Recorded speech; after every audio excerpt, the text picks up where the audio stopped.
Polling ప్రక్రియ నిబంధనల మేరకు జరిగేలా పర్యవేక్షించడంలో మైక్రో అబ్జర్వర్లది కీలక పాత్ర అని కలెక్టర్ జిల్లా ఎన్నికల అధికారి దినేష్ కుమార్ అన్నారు.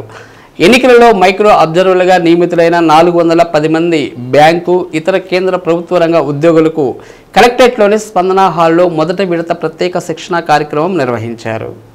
పోలింగ్ కేంద్రంలోని సిబ్బంది తమకు సంబంధించిన నియమావళిని ఎలాంటి ఉల్లంఘన లేకుండా పాటిస్తున్నారో లేదో చూడాల్సిన బాధ్యత మైక్రో అబ్జర్వర్లకు ఉందన్నారు.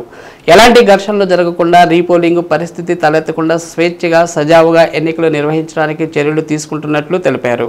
వివిధ హోదాలలో పోలింగ్ విధుల్లో పాల్గొనే సిబ్బందికి విస్తృతంగా అవగాహన కార్యక్రమాలు నిర్వహిస్తున్నామన్నారు.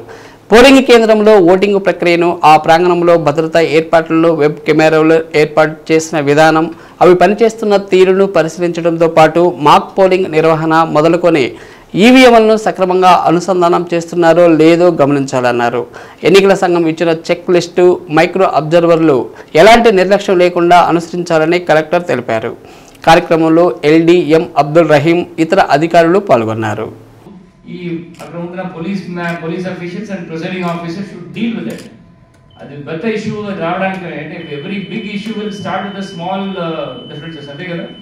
ఒక దగ్గర ఉంటారు, సో నేను ముందుకు ఉంటాను, నేను వెనక్కి ఉంటాను, నేను ఐఎమ్ సీనియర్ సిటిజన్స్, నేను ముందుకు వెళ్ళాలి అని ఎవరు చెప్పవచ్చు.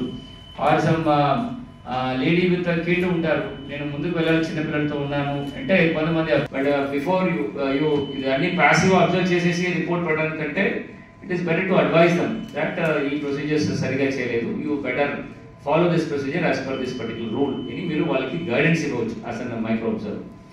సో మైక్రో అబ్జర్వర్ చేయాల్సింది ఏంటి, మీ పనులు ఓన్లీ రూమ్ లోపల్లో ఎలక్షన్స్ ఈ ఓటర్ ఎట్లా వేస్తున్నారు ఓటు అని చూడడానికి మాత్రమా అంటే దానికంటే ఇంకొక విషయాలు కూడా ఉన్నాయి. So you should also look of. So but this entire training process is for all of you.